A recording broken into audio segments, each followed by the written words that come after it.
The following portion of Studio 512 is sponsored by the Bugmaster.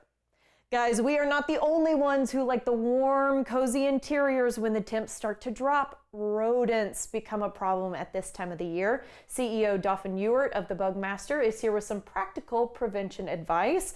I don't like talking about it, but the truth is it happens. Why do rodent issues spike during the holidays, Dauphin?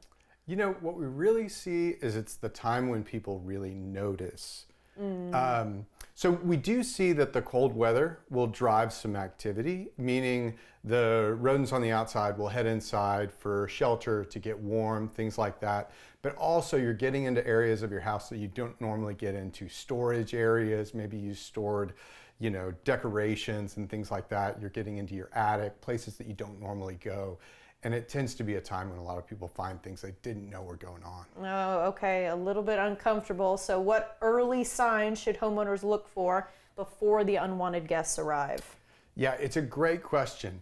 And the thing about mice and rats and the animals that tend to get into our houses is they don't tend to first go to the places where you are. Right? And so a lot of the areas are kind of hidden. So the things that people notice a lot initially are things like noises, right? And by the time you're seeing little droppings, so mice will leave little pellets as droppings, and by the time you're seeing those, you actually have quite a bit of activity probably. So usually people see them in pretty hidden areas, places like your attic. So if people have their air conditioning unit in their attic, sometimes the pan around that is a good place to look. If you're just getting up there, just pay attention to that. See if you see anything that looks weird, looks like little pellets, and it might be a good time to check it out, see if that's something. Okay, and of course, we probably don't have a whole lot of expertise, us just regular old homeowners, but your team does solve rodent problems, so can you talk to me about that?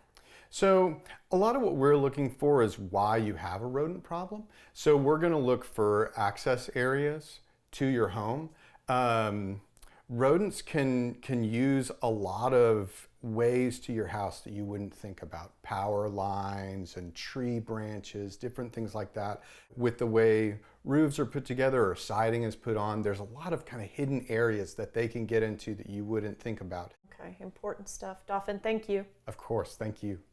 To start a quote with a quick response time, go to thebugmaster.com or call the number on your screen.